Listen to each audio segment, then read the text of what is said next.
अस्सलामु अलैकुम dear students, कैसे हैं आप सब। उम्मीद करता हूं कि आप सब खैर आफियत से होंगे। तो आज के दिन हम कम्बिनेट्रिक्स बाय डॉक्टर अब्दुर्रहमान साहब इनकी बुक से लेक्चर नंबर 11 देखेंगे। लेक्चर नंबर 10 में हमने एक्सरसाइज 1.2 को कंप्लीट कर लिया था। आज हमारा लेक्चर नंबर 11 है और इसमें हम एक न्यू कंसेप्ट सीखेंगे, कम्बिनेशंस। ठीक है, तो कम्बिनेशंस क्या है, मैं कहता हूँ कि इतना मज़ा आता है पढ़ने का इसको, लेकिन जैसे आप लोगों की बुक पे लेके चला गया है मैं वैसे ही लेके चलूँगा। अगर हमारे पास ये प्रॉपर बुक ना होती तो मैं आपको किसी और तरीके से समझाने की कोशिश करता, लेकिन हम इस बुक को फॉलो कर रहे हैं तो जो जो चीज़ें इस बुक में होंगी मैं उसी सीक्वेंस से चलूँगा। ठीक है, वैसे मैं थोड़ा सा आपको कम्बिनेशन के बारे में बता देता हूँ। सबसे पहले हमने बेसिक प्रिंसिपल्स पढ़े थे जिसमें प्रोडक्ट रूल आ गया था, सम रूल आ गया था। फिर हमने प्रोडक्ट रूल को ही थोड़ा सा अरेंज किया, प्रोडक्ट रूल को ही थोड़ा सा अरेंज करके हमने परमुटेशन बना दी।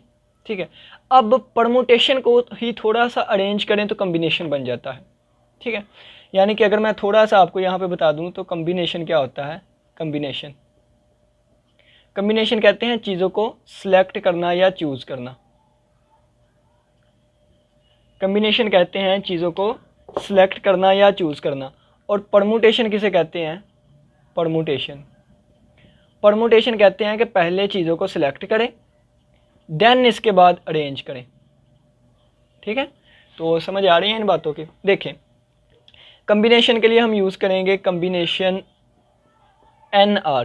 ठीक है, और यहाँ पे परमुटेशन के लिए हम परमुटेशन PR यूज़ करेंगे। इसके लिए नोटेशन ये भी है NCR, इसके लिए नोटेशन ये भी है NPR। ठीक है, अब देखिएगा परमुटेशन का फार्मूला लिखने लगा हूँ। अगर हमने N ऑब्जेक्ट में से R ऑब्जेक्ट को अरेंज करना है तो पहले N में से R ऑब्जेक्ट सिलेक्ट करूँगा, तो ये मैंने चीज़ें सिलेक्ट कर ली, और फिर इन R ऑब्जेक्ट को अरेंज करूँगा तो अरेंज करने के तरीके R फैक्टोरियल हुआ करेंगे। तो ये हमारे पास परमुटेशन और कम्बिनेशन में रिलेशन आ गया। अगर आप R फैक्टोरियल को उधर जाकर डिवाइड कर दें तो ये बन जाएगा NCR, ये उधर जाकर डिवाइड हो गया तो आ गया NPR डिवाइडेड बाय R। ठीक हो गया। अब R फैक्टोरियल। ठीक है, अब अगर इसका फार्मूला हम ओपन करके देखना चाहें तो ये 1/R फैक्टोरियल है। ठीक है, इसका फार्मूला क्या होता है, इसका formula N factorial over N minus R factorial होता है। तो अगर आप देखें तो NCR इक्वल आ गया N factorial over R factorial और N माइनस R फैक्टोरियल, और ये हमारे पास फार्मूला है कम्बिनेशन का। ठीक है, अगर आपको परमुटेशन आती है, ठीक है, तो परमुटेशन से आप कम्बिनेशन का फार्मूला बना सकते हैं। परमुटेशन का फार्मूला कैसे बना था, तो ये मैंने प्रोडक्ट रूल से आपको निकाल के दिखाया था। ठीक है, तो ये देखें हमारा फार्मूला प्रूव हो गया। तो इसी तरह सिंपल सी चीज़ें हैं, और किसी और तरीके से आपको समझाता तो और इजी, यानी कि और भी इसमें बहुत सी चीज़ें हैं, लेकिन हम एक प्रॉपर बुक को फॉलो कर रहे हैं तो उसी बुक के अकॉर्डिंग चलेंगे।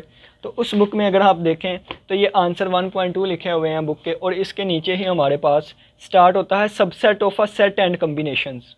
इन्होंने कम्बिनेशन को समझाने के लिए ये पैटर्न फॉलो किया है, तो हम भी उस पैटर्न पे ले चलते हैं।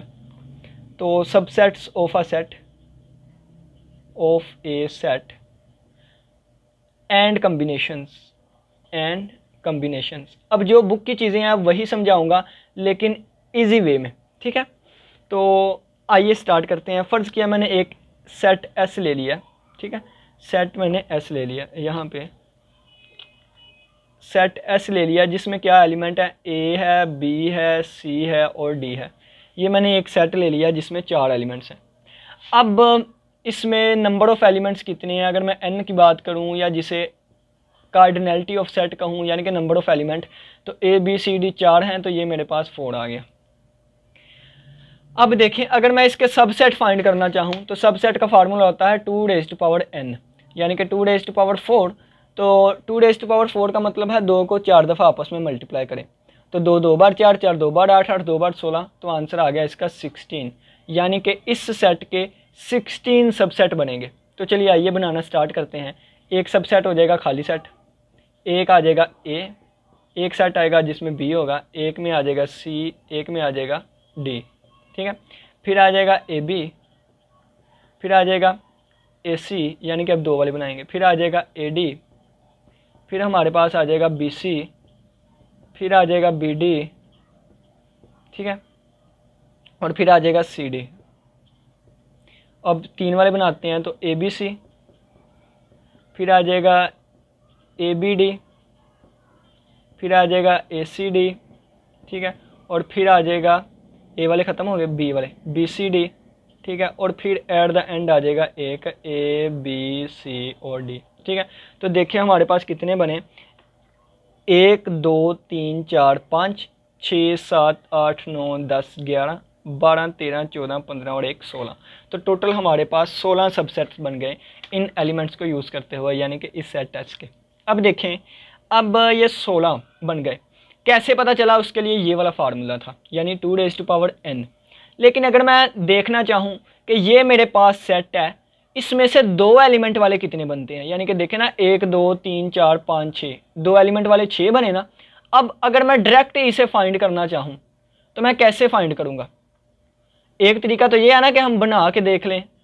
अगर यहाँ पे एलिमेंट्स ज़्यादा होते तो फिर मैं इनको कैसे बना के देखता, यानी कि इतनी ज़्यादा देर लग जानी थी। तो मुझे तो डायरेक्ट चाहिए।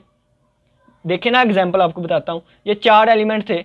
एक इसका सोल्यूशन ये था कि सारे बना के देख लें 16 बनते हैं, एक ये था कि फार्मूले की मदद से हमने 16 निकाल लिए। ये काम तो वेरी इजी।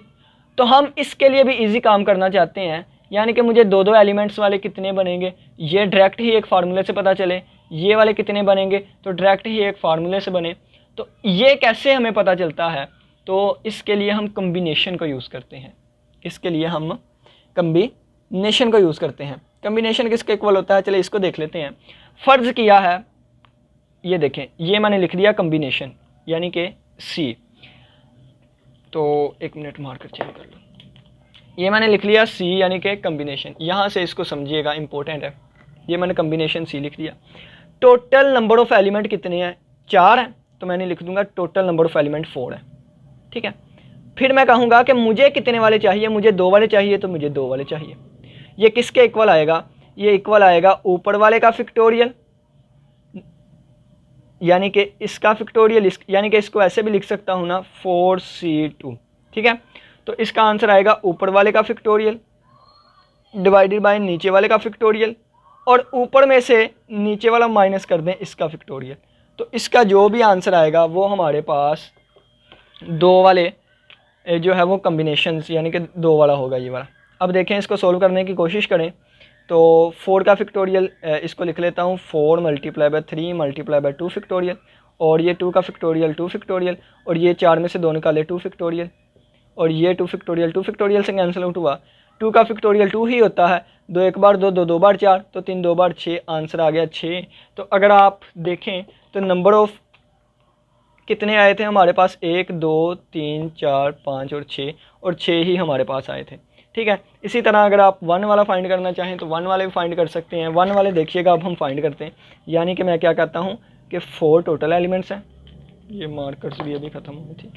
4 टोटल है, उनमें से हमें 1 वाले चाहिए, तो ये आ जाएगा ऊपर वाले का फैक्टोरियल डिवाइडेड बाय नीचे वाले का फैक्टोरियल, ऊपर वाले से नीचे वाला माइनस करें इसका फैक्टोरियल, तो आ जाएगा 4 फैक्टोरियल ओवर 1 फैक्टोरियल 1 ही होता है, 4 में से 1 निकाला तो 3 का फैक्टोरियल। तो ऊपर वाले 4 को मैं लिख सकता हूँ 4 × 3 फैक्टोरियल ओवर 3 फैक्टोरियल, ये इससे कैंसिल आउट हुआ, आंसर आ गया 4। यानी कि अगर 4 वाला सेट है उसमें से हमें एक एक एलिमेंट वाले चाहिए तो वो 4 बनेंगे, तो 1 2 3 4 बन गए, ठीक है। तो ये हमारे पास कम्बिनेशन इस तरह आपकी बुक में समझाया गया है। अब आप 4C 0 करके देख लें, 1 आएगा। 4C 1 करके देख लें, 4 आए। 4C 2 करके देखा तो हमारे पास 6 आए। 4C 3 करेंगे तो 1 2 3 4 आएंगे। 4C 4 करेंगे तो 1 आंसर आएगा, ठीक है। तो ये हमें बताया गया है। अगर मैं 4C 5 करूँ, ठीक है, यानी कि अगर मैं यहाँ पे लिख देता हूँ 4C 5 करना चाहूँ, यानी कि 4 वाला सेट है तो 5 वाला बनाना चाहता हूँ, तो 5 वाला कोई भी नहीं बनेगा, इसका आंसर आएगा 0, ठीक है। इसका क्या आंसर आएगा? 0। तो अगर 4 वाला है तो 5 वाला देखे कोई भी नहीं ना बना, तो इसका आंसर फिर आएगा 0। कैसे 0 आएगा तो हम देख लेते हैं। ऊपर आ जाएगा 4 फैक्टोरियल, नीचे आएगा 5 फैक्टोरियल, 4 - 5 फैक्टोरियल, तो ये हमारे पास नेगेटिव आ गया, तो हम इसे कहेंगे इसका आंसर हमारे पास क्या है? 0 आंसर, ठीक हो गया। अब ये देखें, ये कम्बिनेशन का मैंने थोड़ा सा अपने से बताने की कोशिश की, ये आपकी बुक के अकॉर्डिंग लेके चला। अब डायरेक्ट ही क्या किया गया है, इन सभी चीज़ों को मैं रेज़ करके आपको नीचे इन जनरल चीज़ें बताता हूँ। अब इन जनरल चीज़ें, ठीक है, अब इन जनरल चीज़ों पे चलते हैं। अब इस वाले से ही, यानी कि यहाँ से लेके चलते हैं। अगर हमारे पास ये है तो इसके लिए हमने फार्मूला बना लिया कि 4 टोटल है, इसमें से आर आएगा। आर मैं क्या कह लेता हूँ, आर हम कह लेता हूँ आर की वैल्यू 0 भी हो सकती है, 1 भी हो सकती है, 2 भी और 3 भी और 4 भी हो सकती है, क्योंकि 4 वाले ही हमारे पास कम्बिनेशंस बनेंगे। यानी कि आर की वैल्यू जो ग्रेटर दैन इक्वल टू 0 के रहेगी और लेस दैन इक्वल टू रहेगी 4 से, यानी कि आर की वैल्यू बिलोंग करेगी 0 से लेके 4 के दरमियान, ठीक है। और ये हमारे पास आर जो है ये पॉजिटिव इंटीजर है, ठीक है। या आप इस तरह में कह सकते हैं आर की वैल्यू 0 भी हो सकती है, 1 भी, 2 भी और 3 भी और 4 भी हो सकती है, जिस तरह मर्जी आप इसके साथ कंडीशन लिख लें, या ऐसे या ऐसे या ऐसे या ऐसे। तो एक ही कंडीशन को लिखने के मैंने डिफरेंट वेज आपको बता दिए। अब देखें, ऊपर वाले का फैक्टोरियल डिवाइडेड बाय नीचे वाले का फैक्टोरियल और ऊपर वाले में से नीचे वाला माइनस करें इसका फैक्टोरियल, ठीक है। अब ये फार्मूला मेरे पास 4 एलिमेंट्स के लिए आ गया।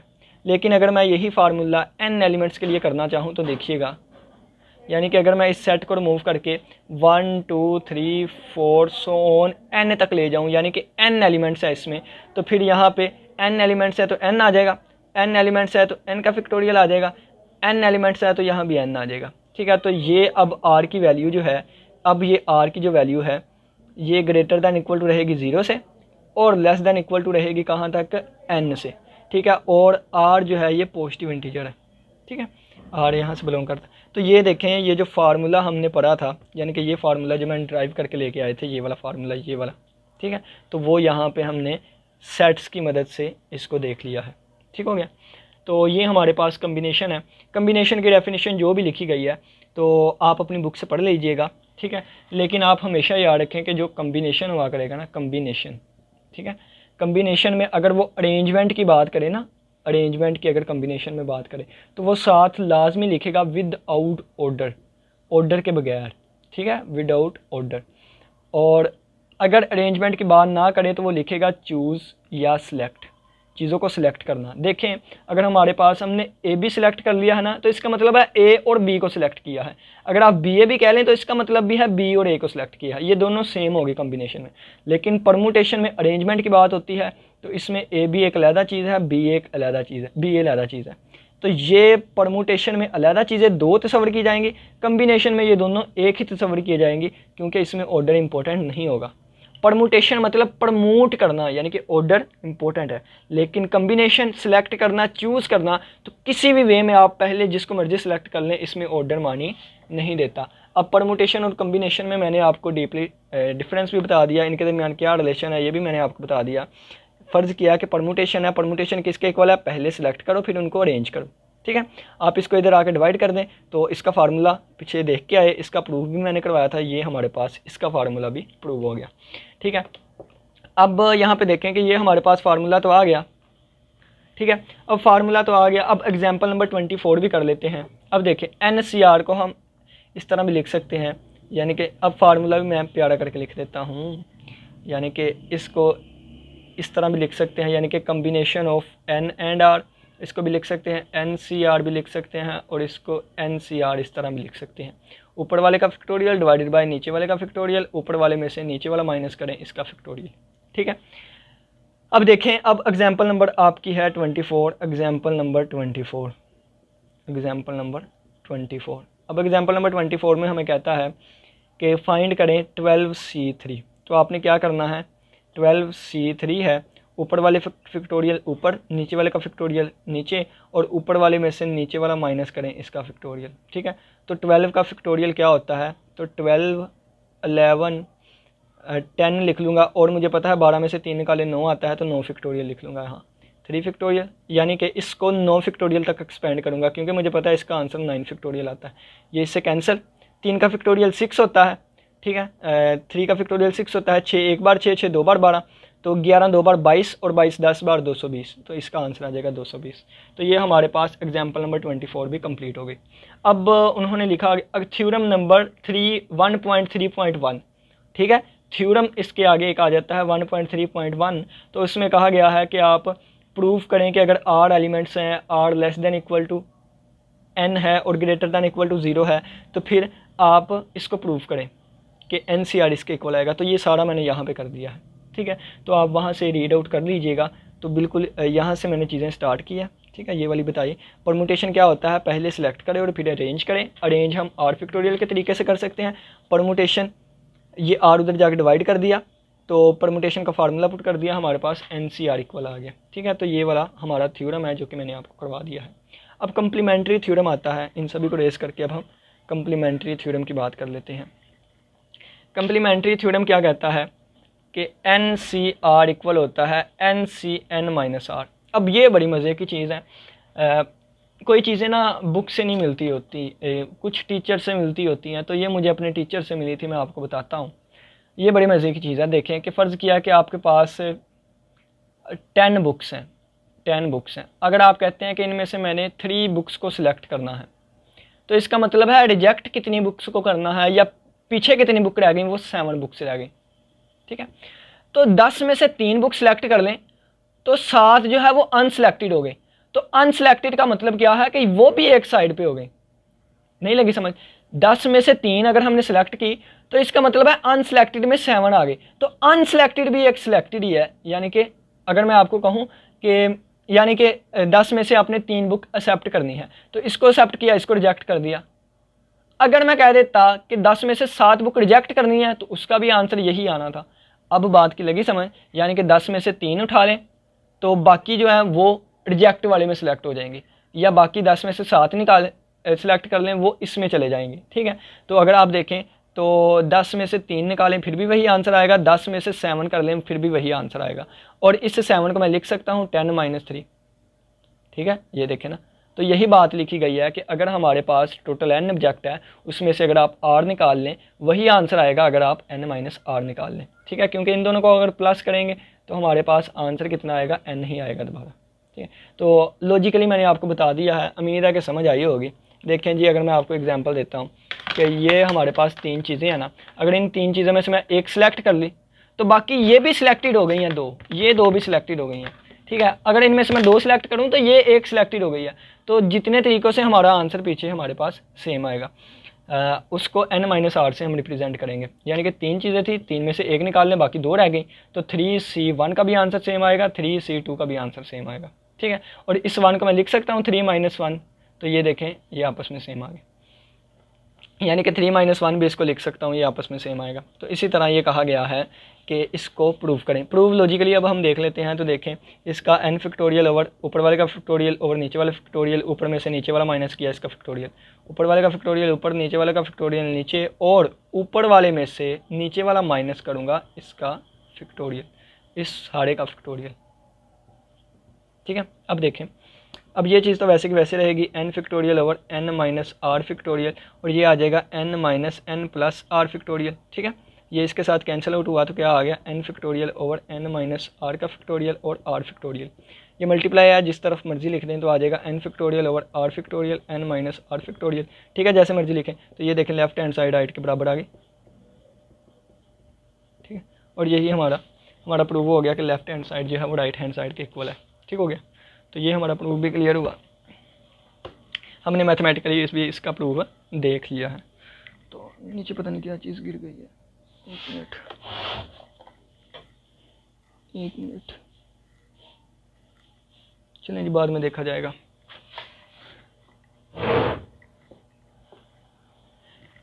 अब नेक्स्ट हमारा 1.3.1 कम्प्लीमेंट्री कम्बिनेशन जो कि अभी मैंने करवाया, इसको कहते हैं, ये भी हमारा कंप्लीट हो गया। नेक्स्ट एग्जांपल नंबर 25 है। तो एग्जांपल नंबर 25, अब ये जो मैं चीज़ें करवा रहा हूँ ना, इसके रिलेटेड एक्सरसाइज में से क्वेश्चंस भी आपके सोल्व हो ही जा रहे हैं, ठीक है। तो वो क्वेश्चंस एक्सरसाइज हम अलग सोल्व किया करेंगे। मैं चाहता तो एग्जांपल करवा के एक्सरसाइज के क्वेश्चंस वगैरह भी करवाई जाता, लेकिन ये ठीक है, यानी कि एक दफ़ा यहाँ पे आपके कंसेप्ट हो जाएंगे, एक दफ़ा वहाँ पे कुछ चीज़ें बता दिया करूँगा, ठीक है। तो कहा गया है कि NC6 है, कहा गया है कि NC6 है और ये चीज़ इक्वल है NC12 के, ठीक है। तो n की वैल्यू फाइंड करें, n की वैल्यू फाइंड करें। तो चलिए जी देखें, अभी हमने पढ़ के आए कि NCR इक्वल होता है NCn-r के, ठीक है। इस चीज़ को लेके चलने के 2 तरीके हैं। एक ये कि आप इस 6 को लिख दें n-6, ठीक है। अगर ऊपर वाली चीज़ें सेम है तो नीचे वाली भी सेम होंगी, ठीक है, तो ये 6 उधर जाके प्लस का हो गया, तो ये हमारे पास n का आंसर आ गया 18। दूसरा तरीका ये है कि यहाँ पे तो 6 वाले को तोड़ा था, आप कह सकते हैं कि मैं 12 वाले को तोड़ना चाहता हूँ, तो 12 वाले को तोड़ लें, ठीक है, यानी कि n-12 कर लिया। अब ये देखें ऊपर वाली सेम है तो नीचे वाली भी सेम होंगी। अब ये इधर आके प्लस 12 हो गया तो n की वैल्यू 18 आ गई, ठीक है। अब अगर यहाँ पे एक और बात देखें, यहाँ पे एक और बात देखें कि अगर इन दोनों को सम करेंगे इसका आंसर किसके इक्वल आएगा, n प्लस n-r आंसर द्वारा n के इक्वल आएगा, ठीक है। तो इन दोनों को प्लस कर लें, 6 + 12 तो आंसर n के आना चाहिए, ठीक है। तो n की वैल्यू आ गई 18। तो जैसे मर्जी आप कर लें, एक वे, दूसरा वे, तीसरा वे, ठीक है। तो एक क्वेश्चन को मैंने 3 तरीक़ों से करवाने की कोशिश की, ठीक हो गया। अब देखिए नेक्स्ट एग्जाम्पल नंबर 25 भी हुई सोल्व। एग्जाम्पल नंबर 26 है। 26 उन्होंने कहा है कि एक पॉलीगॉन है जिसकी 5 साइडें हैं, ठीक है। ये एग्जाम्पल नंबर 26 है। एक पॉलीगॉन है जिसकी 5 साइड्स हैं। पॉलीगॉन बना लेते हैं, जैसी बनेगी, ये 5 साइडों वाली मैंने एक बना ली, ठीक है, जिस तरह की भी बन गई। उन्होंने कहा है कि इसमें नंबर ऑफ़ डायगोनल्स आपने फाइंड करने हैं, ठीक है। कितने डायगोनल्स होंगे तो मैं आपको बता देता हूँ। डायगोनल की बात करें तो एक डायगोनल, दूसरा डायगोनल, ठीक है, दूसरा डायगोनल। अब ये ऐसे तो नहीं ना बन सकता, ऐसे तो नहीं ना बन सकता, ये तो पहले ही है, ठीक है। एक डायगोनल, दूसरा डायगोनल। अब इस कोने से स्टार्ट करें तो तीसरा डायगोनल, चौथा डायगोनल, ठीक है। इस कोने से स्टार्ट करें तो ये पहले ही मिला हुआ है, ये नहीं मिला हुआ, 5वां डायगोनल। यहाँ से बात करें 2 निकली हुई, यहाँ से भी 2 निकली, यहाँ से भी, बस 5 ही डायगोनल्स आते हैं। तो ये हमने फार्मूलाज की मदद से प्रूव करने हैं। तो फार्मूला हमें दिया गया है नंबर ऑफ़ डायगोनल्स फाइंड करने के लिए NC2, यानी कि 2 से मिलकर एक डायगोनल बनता है, -n करेंगे। टोटल 5 साइड्स हैं तो 5C2 - 5 आ जाएगा, ठीक है, n की जगह 5, क्योंकि 5 साइड्स हैं। तो ये 5 का फैक्टोरियल ओवर 2 फैक्टोरियल, 5 में से 2 निकालें, 3 का फैक्टोरियल आ जाएगा और ये -5 आ जाएगा, ठीक है।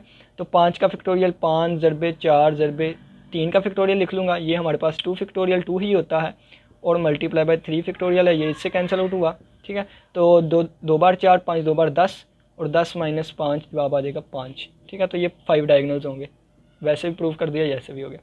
ट्रायंगल की बात करें तो इसके लिए फार्मूला होता है NC3। वो कहता है 5 साइड्सें हैं तो यहाँ पे कितनी ट्रायंगल्स बनेंगी, तो ये NC3, तो n की जगह 5 रख देंगे, 3 आ गया। तो 5 फैक्टोरियल ओवर 5 फैक्टोरियल ओवर नीचे वाले का फैक्टोरियल, ऊपर वाले में से नीचे वाला माइनस करें, 5 में से 3 निकालें, 2 फैक्टोरियल, ठीक है। तो इसका आंसर भी टू द पॉइंट यही आएगा, यानी कि 5 इस वाले का आंसर आएगा। यानी कि इसका आंसर 10 आया था तो इसका भी आंसर 10 आएगा। कैसे, 5 multiply by 4 multiply by 3 factorial divided by 3 factorial multiply by 2 factorial, ये 6 के साथ कैंसिल हुआ, 2 एक बार, 2 2 बार 4, तो 10 आंसर आ गया, ठीक है। तो NC2 का आंसर NC3 के आ गया। कैसे, इस दोनों का आंसर इक्वल आएगा NC2 NC3, क्योंकि n में से, यानी कि n में से 2 निकालेंगे ना, इसके आंसर 5 है ना, तो 5 में से 2 निकालें 3 आ जाएगा, 5 में से 3 निकालें 2 आ जाएगा। ये जो अभी अभी हम कम्प्लीमेंट्री कम्बिनेशंस पढ़ के आए उसके रिलेटेड, ठीक है। तो हमारे पास एग्जाम्पल नंबर 26 हो गया। चल मैं आ गया, जा, ठीक है। तो ये हमारे पास एग्जाम्पल नंबर 26 भी सोल्व होगी। अब हम लेके चलते हैं एग्जाम्पल नंबर 27। एग्जाम्पल नंबर 27 में हमें कहता है कि टोटल हमारे पास 8 पर्सनस हैं, 8 पर्सनस है। हमने कमेटी बनानी है 5 मेंबर्स की, ठीक है, 5 मेंबर्स की कमेटी बनानी है।